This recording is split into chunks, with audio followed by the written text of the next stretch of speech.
Break in. Hey, good day, everybody. Welcome back to our daily Zoom with Rabbi Shlomo Schwartz to a realistic map of meaning. He's been going over some beautiful material on the order of blessings or ordering your blessings, and there's some neat material in there. I really enjoyed yesterday's lesson, so let's just jump right in and see how the rabbi's doing. Shalom, Rabbi Schwartz. I'm going to turn the class over to you, and you're Thank live. you, Sam. The rabbi's doing fine, and I'm going to call up the share screen, which is we're at 3 here. It should come up. Is that it? Do you see? Oh, I gotta get to. Yeah, I marked here ZD. Okay, so I just X that out, waiting for the marker, and we're up to paragraph 9, and this is the middle of toilet behavior. And as I said before, Um, it's describing common behavior in those days. This is written in the 1500s, so it's not our common behavior, but there's some very interesting messages that come out of it. And acting in a dignified manner is never too old. So here he says one should not sit to defecate in a rushed or forceful manner, and one should not force himself exceedingly, so that he might not rupture the anal sphincter, get hemorrhoids. That's me. What he's talking about. But in other words, don't injure yourself.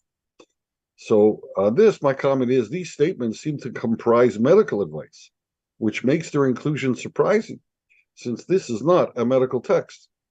Perhaps they are included to counter the impression that one must empty one's bowels as quickly as possible to get out of the demeaning state described in the paragraph above. Because we're talking about, praying and being holy and so on, and it's saying that okay, well, you got to do this because this or your body requires it, but let's get out of there as soon as possible.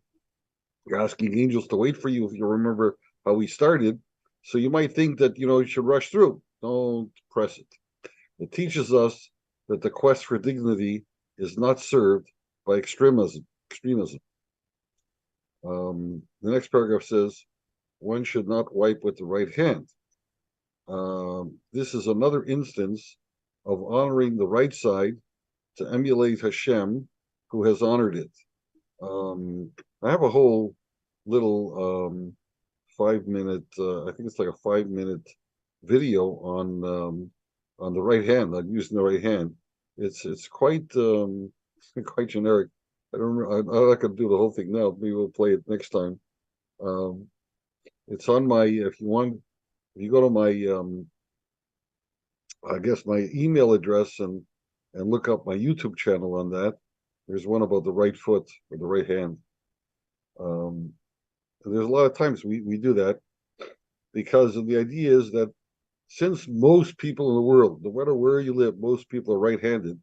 So you see God favored that, and so we try to emulate God. Okay, next paragraph. One should not wipe with earthenware due to a concern of witchcraft. Now, we talked about that last time. Nor with dry grass, for one who wipes with something that is flammable can dislocate the anal sphincter. Nor with a stone that another wiped with, because this can bring a person to hemorrhoids. So don't spread the germs. This may sound very disgusting to us, but that's what they lived with. Ramah says, and now that our bathrooms are not in the field, so he's already he's more modern. People are accustomed to wipe with earthenware, and likewise they're accustomed to wipe with something flammable, and this is not harmful. And go out observe what people do. And he quotes some other authorities. So my comment is that the Ramah's comment in this paragraph is the one I quoted at the beginning of the chapter, that declares one should follow the normal toilet practices of the day to balance the requirements of good health with the maintenance of dignity. And just act normal. The next paragraph says one should relieve himself modestly at night, just as in the day. To which I add, this teaches that modesty should be a habit, not a concession to the opinions of others. Something to keep in mind. Next paragraph. One should not urinate from a standing position, lest it sprinkles down upon his legs if he is not on a high place, or relieving himself upon loose earth, meaning soil that is not virgin, it's broken up, but rather like plowed earth. And the blessing, this emphasizes the need for personal hygiene.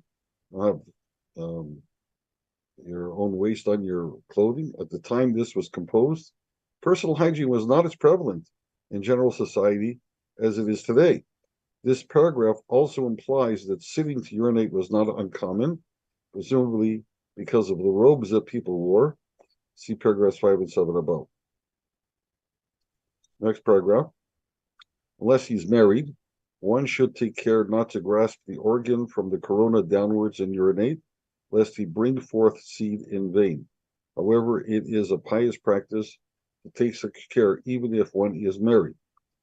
The assumption here is that if you're celibate, and it's very easy to emit seed.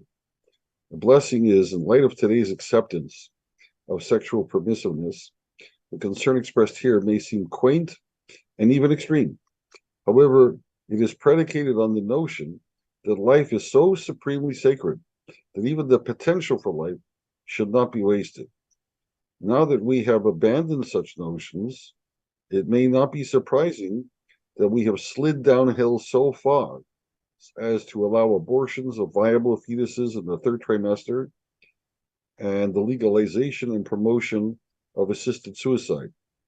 I could make this even more accusatory because I understand there was a governor of Virginia who is a doctor, was willing to let them kill fetuses that were born. If there was something wrong, if the mother exceeded, oh, your kid's not a boy like you thought, a girl, or some whatever. There's some problem they see right away. Maybe if the baby comes out and then now they first time they detect it's mongoloid or something like that, he was okay with killing it right at the time. Didn't have to still be in the womb. So it really slid downhill as to the preservation of life, the sanctity of life, and slippery slope. Next paragraph. It is permitted to aid urination from the testicles and below, even for one who is not married. Blessing. This seems to be a continuation of the previous topic. You might be surprised at the graphic topic here, but they want to make sure it's considered a mitzvah to stay healthy and not to waste seed and so on. So they discuss it. I do not have any insight as to why it was afforded its own paragraph. Why this particular thing? Why it wasn't just put into the other one? Nevertheless, it benefits us by prioritizing the need to urinate over and above any concern for wasting seed when the two are at odds. So you got to do what you got to do, but you got to try and be careful of where you can be. Next paragraph, one who is married is not permitted to grasp the organ except to urinate. However, he is not to brush against it. This paragraph modifies paragraph 14, where permission was granted to grasp the organ to one who is married. Even in circumstances favorable to procreation, one must maintain respect for the potential for life by not needlessly wasting seed. Today, this is even more. We know that there's so many seeds in the semen, and so it's easy to just treat it very vulgarly. And the Jewish attitude and sensitivity is not to. One who delays his cavities from elimination transgresses the commandment, you shall not make yourselves loathsome. My comment, this seems to be saying, notwithstanding all the above guidelines, don't let them delay you from eliminating your waste. However, the Mishnah Brura, which is today's favorite commentary on this, seems to override this idea somewhat by allowing delays for the sake of personal dignity. For example, finding a private place. And I've brought down what Mishnah Brura says. It's in Sefaria. He says, his comment is, you shall not make yourself detestable. And if he holds himself back from urinating, he transgresses. It's a verse. You shall not make yourselves detestable. As well as, there will not be among you a sterile male. I don't know if that's today's medicine, but in those days, they considered it I'm sorry? connected and maybe more than connected. I mean, maybe like dangerous to hold it in. It'll affect your reproductive organs. I don't know if that doctors agree with that. Maybe they do. And one who holds himself back from passing gas does not transgress. You shall not make yourselves detestable. That's okay, preferred. Also, the transgression of we shall not make yourselves detestable is pushed off when it comes to the dignity of people. For example, if a person holds back from relieving himself until he can find a private place or similar, that's okay because there's people around. I mean, it's not just you in the world. And finally, one should be very careful to clean himself very well after relieving himself, because feces found anywhere on his body is forbidden with any amount, like is written in Simon 76, paragraph 5, and it's good to wash one's anus with water or spit. And I'm reminded, I was watching, I don't know, I told you this, I was watching an episode of Law and Order. I was watching quite a bit one season, the old ones, and one of the iterations, this was the longest running TV show ever, I understand, Cops and Robbers. And so one of the storylines was that they ran into someone who was extremely vegan and organic and so on, and they wouldn't use toilet paper. They didn't use toilet paper, and they were disgusted. They said, "How can you raise kids and not use toilet paper?" So he said, "Look, I was in Vietnam, and I learned that in Asia they don't use toilet paper; they use water. That's what most of the world does." So I didn't know that, and I became educated through that. So become educated when everybody's like us. Okay, so that is the end of Simon 3. We're going to go to the next one, which is Simon 4, and that is titled Hand Washing Instructions. So after you come out of the washroom, you should wash your hands. So Rabbi Yosef Karo, Shulchan Aruch, he says, when one washes his hands, he should recite the blessing regarding washing the hands, which is, blessed are you, God, our Lord, who has sanctified us by commanding us to wash our hands. And it's called Al Natilas Yadayim. The first part, blessed are you, God, our Lord, who has sanctified us. That's the standard opening. And then you talk about whatever the practice is.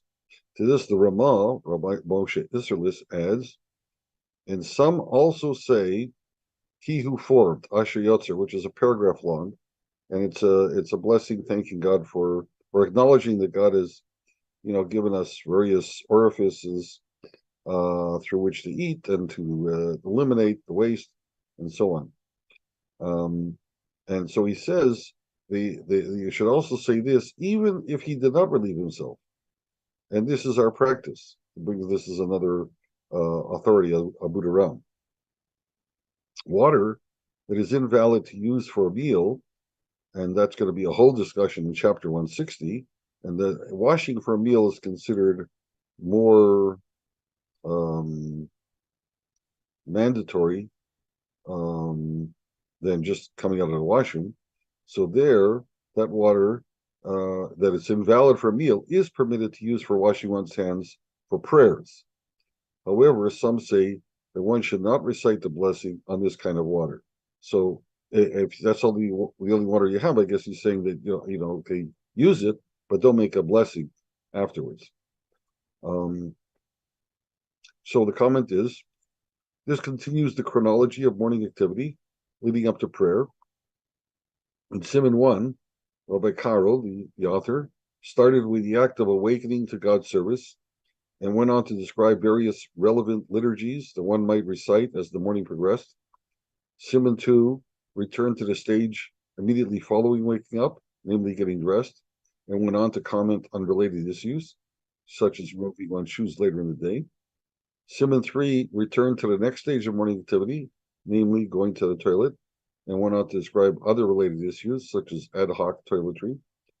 Now, Rabbi Karo returns to the next stage, namely washing one's hands. Interestingly, Rabbi Carl does not start by instructing us to wash our hands, something we might not automatically do. Instead, he assumes we have washed and skips to the associated blessing, leaving the actual instruction to wash our hands for the next paragraph. The reason for this reverse sequence may be Rabbi Caro's desire to begin on the same upbeat note with which he began in Siman 1, namely the opportunity to serve God, rather than the downbeat reason for washing that he explains in paragraph 2. That's my take on it. I was just curious. It's not chronological. I mean, first you got to wash your hands, then you make the blessing, and he's going to say that you wash your hands. So why did he start with the blessing first? So he's just trying to establish a priority to utter the blessing. Now, just as Ramah in Siman 1 did not join Rabbi Caro's upbeat message of seizing the day and instead focused on the downbeat propensity for people to sleep in. If you recall, Rabbi Caro opened up the whole book by saying, you got to come in the morning, grab the day, you open the dawn, and Rabbi Isserlis or the Ramah came back and said, well, at least don't sleep in past the time for prayers with the congregation.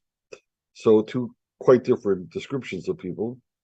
So here too, Ramah seems to focus on downbeat human frailty, namely toilet needs, by noting that some take this opportunity to say the blessing, he who formed Asher Yotzar, even if they didn't relieve themselves. So this is the first thing in the morning. So whether you didn't go to the washroom, but you're washing yourself, so you make the blessing anyway. So it's an interesting observation. It's not talking about necessarily what you have to do, but an insight into the minds of these men and maybe our own minds as well. Why water that is invalid for washing before a meal is not invalid for this morning routine will be discussed in the next paragraph. Okay? So paragraph 2, Shulchan Aruch says, one should be careful to wash one's hands 3 times in order to remove the foul spirit, that is the spiritual effects from sleeping, that's a comment from Safaria, from them. So it's like an editor's comment. He didn't say that. So you're going to 3 times to remove the foul spirit from the hands. My comment. Now, in the second paragraph, Rabbi Kau presents the instruction to wash one's hands upon awakening and the reason why, to remove some spiritual foul spirit. This might be explained. This might be explained as follows. A body asleep is almost as lifeless as a dead body. Now, just as a dead body is a primary conveyor of spiritual impurity to a live person, a person who is waking from sleep is considered to have, quote unquote, visited the dead. And see paragraph 16 below, and has a residue of spiritual impurity lingering on his fingertips because he's no longer there, which needs to be removed by washing. This is not a Torah instruction, but a rabbinic extension of the Torah idea of tameh, which means impure spiritual impurity. Now, for anybody that's not familiar, there's quite a bit of discussion in the Torah about impurity, and one of the main sources of becoming impure is touching or being in the same under the same roof with a dead person, with a dead body, and that is the highest form of spiritual impurity, and it requires really in temple times, in order to become pure, you had to go through the process of the red heifer, called the red heifer process, where you had, but you didn't do it each time, but they had a receptacle full of ashes from burning red heifer, which is a cow that was completely red. They had one recently in Lakewood, New Jersey. It's very rare, and but it's a ritual, and it's just it's a statute. It not to be understood how it works, but you have to burn. You have to take this cow and slaughter it and burn it, not in the temple, outside the temple, but together with some scarlet wool and some other things, and burn it completely, then gather up the ashes, and you would keep the ashes. And then when you needed to be purified, you would take some spring water, which had been also specially prepared, and you would sprinkle the ashes on the spring water, and then sprinkle the water on someone so many times in 2 different days, on the third day and the seventh day, and that's how they become purified. And without that, you can't be purified. So you're always in a state of spiritual impurity. Today, we're all considered in a state of spiritual impurity as far as the Torah is concerned, because we don't have those ashes anymore. It's just can't do it, and so we can't prepare them. Even if we found a cow, we just don't have the other parts that are necessary. So we live at a different time from the temple, and but that's okay. You can be holy. It doesn't mean you're not holy. It just means there's this newfangled idea of spiritual purity. I don't even know if spiritual is the best way to describe it, but it's something that's certainly not physical. So because of that's from the Torah. So the rabbis didn't want us to lose sight of this idea, and so they introduced all kinds of derivative states of impurity that we can deal with, and one of them is like our fingertips from waking up from theoretically having visited the dead. So that's what he's talking about here, that you have this impurity of a rabbinic source, and we want you to deal with it. Now, paragraph 1 instructed us about 2 times we wash our hands, namely upon awakening and before meals. Both instructions are rabbinic, not from the Torah, and the rationale behind each is different. This explains why paragraph 1 noted that water quality differs between the two as follows. So when we started, we said we mentioned sort of there's 2 times. When we wake up, and then he mentioned about before meals, you wash. So they're different sources. So I'm going to explain this now. The reason for washing before meals is to preserve our awareness of the spiritual states of tummy, impure or unclean, and tohor, pure or clean. That's the way it's translated. These words are attempts to describe spiritual states which were primarily relevant to priests and their temple activities. These states are no longer relevant because without the temple, we no longer have the ability to become tohor by Torah standards. We are all, including the priests, in a state of tummy. When Mashiach comes and restores the temple, we will then reinstitute the rules governing these spiritual states. Because let me explain to you that even when we had the temple, the only people affected by this were the Kohens, the priests.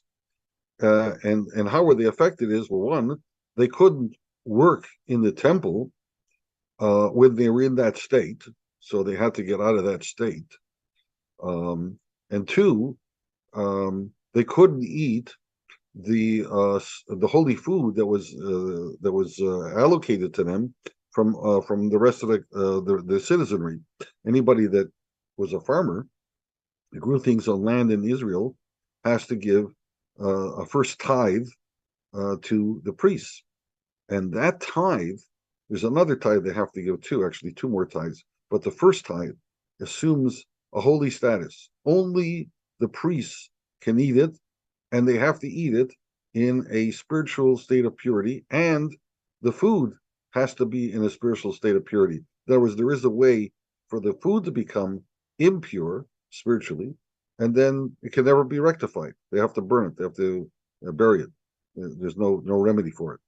So, but it's all for the priests, not for us. So people, they can eat impure food, no problem. You don't have to worry about it. You don't have to disown it or anything like that.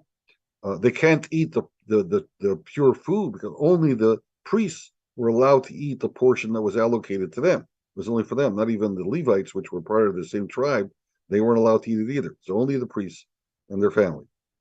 So it's quite a special item that we cannot deal with today, and don't have to deal with it. We do, by the way, take the tithe, but only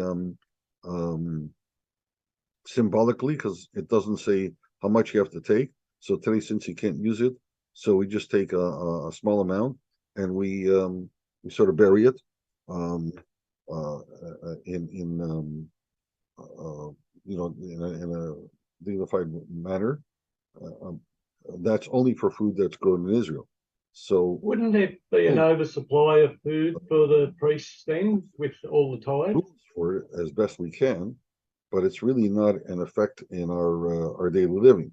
But the rabbis wanted to, and here's an interesting thing: the rabbis wanted to keep this idea alive because the longing and the expectation of Mashiach coming and restoring the temple is so strong, or supposed to be so strong, that we wanted to institute behaviors that would make us ready as soon as he comes and as soon as he restores the temple, we'll be able to get back into this right away.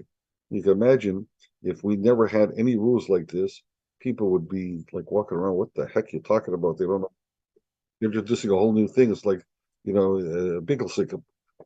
Heck, nobody ever heard of this. What are you talking about? So like this, at least you heard about it and you get some familiarity with it. So it's a little easier to restore. So to keep alive, next paragraph, to keep alive and current the idea that we are expecting the arrival of Mashiach and the return of the temple at any moment, the rabbis instructed us to retain some practices associated with these spiritual states. One of these retained practices is the act of washing your hands before a meal with a certain quality of water, and so to practice properly for that time of Mashiach, we continue to require the same quality of water. Again, I'm going to say that it was only the priests that had to wash their hands, that had to do this in the time of the temple when it was them. They were the only ones that had to worry about this.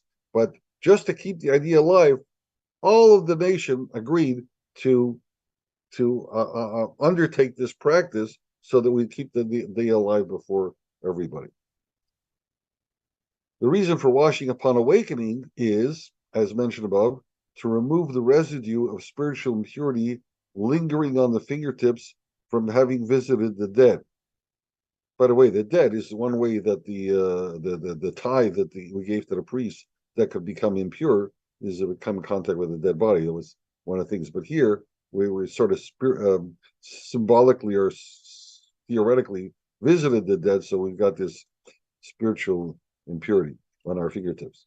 The rabbis required washing of the hands to move from the state of tameh, impure, they imposed on the fingertips of the hands, to a state of tahar, in imitation of the Torah requirement of total immersion in water to move from a state of tameh, impure, to tahar, pure, after engaging with the dead body.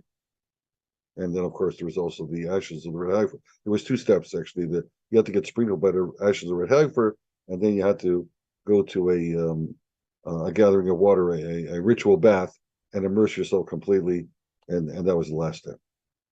And we still do that, immerse in a ritual bath. So, why did the rabbis impose this state of tameh in the first place? Perhaps to teach us why the Torah assigned the state of tameh to a dead body. You'll just assume, okay, it's dead, that's what it is. But let's examine why would that be. We naturally recoil from dead bodies because we dread our own death, and because dead bodies decompose. So first of all, we're worried about our own future, and secondly, it gets stinky. But the real problem with death is that it is the final end of accomplishment. The rabbis may be suggesting this attitude towards death by assigning a tameh state to a sleeping body, which, unlike a dead body, we do not dread and does not decompose, but is still like a dead body because it is unable to accomplish anything while asleep. God gave us life to live, in which to accomplish. We want to remind ourselves about that. Every encounter with death reminds us how temporary are our accomplishments and makes them seem futile. This peak into futility can rob us of our joy of accomplishment and stop us from pursuing it. That may be what the Torah addresses with the revelation that there are states of tameh and tohar. Water of any sort can nourish some form of life, and by extension, some form of accomplishment. That may explain why, even in purification processes that require a series of rituals, the last action required to become tahar is immersion in water. Let me also explain why the rabbis allowed any form of water to remove the tummy inclination to give up on accomplishing anything. The tummy inclination to give up on accomplishing anything.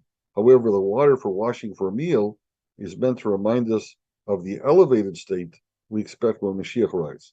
For that function, the water has to be of a finer quality.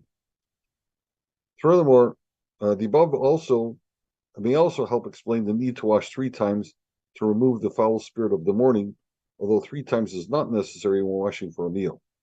Human accomplishment is rarely achieved in one act. Furthermore, a single act rarely guarantees permanence. Another act can just as easily overturn it. Rather, a satisfying and permanent achievement is inevitably the result of a series of small steps, most often repeating themselves in a pattern that paves the way for further steps. 3 is the minimum number necessary to establish a pattern. Washing hands 3 times reminds us of this universal truth and nudges us toward a positive pattern of self-accomplishment.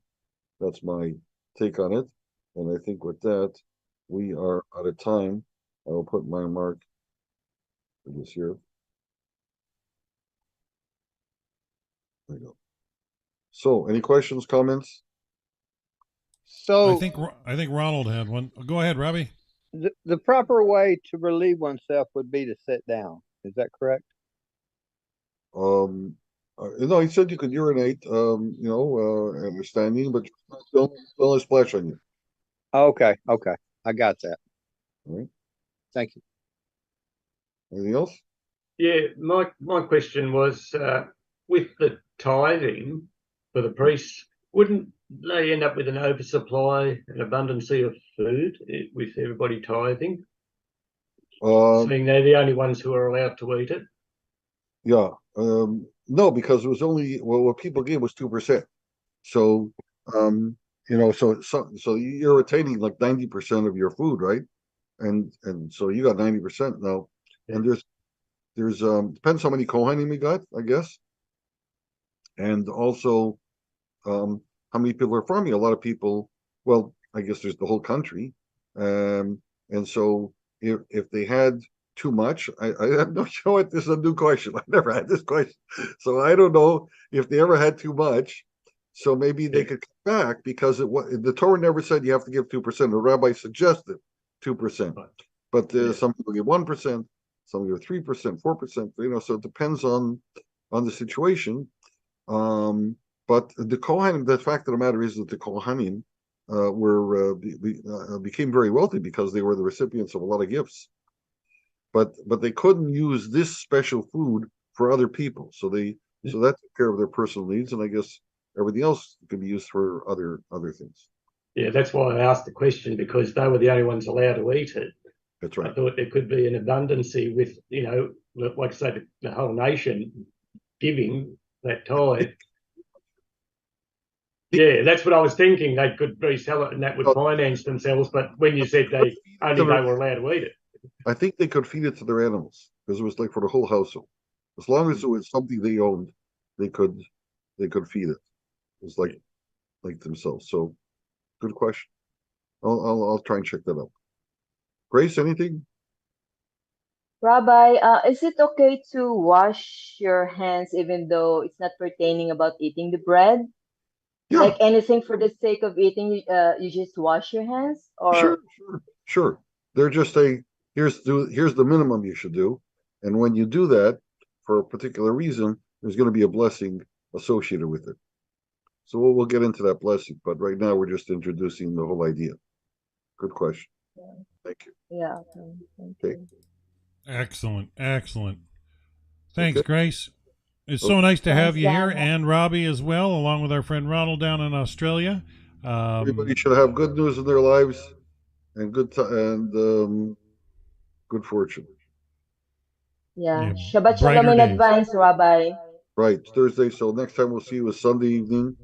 So everybody have a great weekend. So yeah, Sunday, Thank 9 you. p.m. Eastern, 6 p.m. Pacific. We'll be back with more Zoom Daily with the Rabbi Shlomo Schwartz. Shabbat Shalom to you, Rabbi, and we will see you on Sunday. That's right. All right, folks. So we're going to sign out for now, and we will be back on Sunday. Till You're then, Shabbat Shalom. Bye bye. Thank Well, you.